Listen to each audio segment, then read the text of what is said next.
पहिल्यांदा तर गेल्या गेल्या मी सुरुवात करते हॉर्स रायडिंगपासून.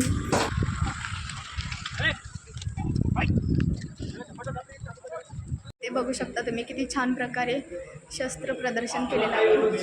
प्रकारचे फूड स्टॉल लावलेले आहेत. इथले अरेंजमेंट बघता खूपच छान अरेंजमेंट आहे.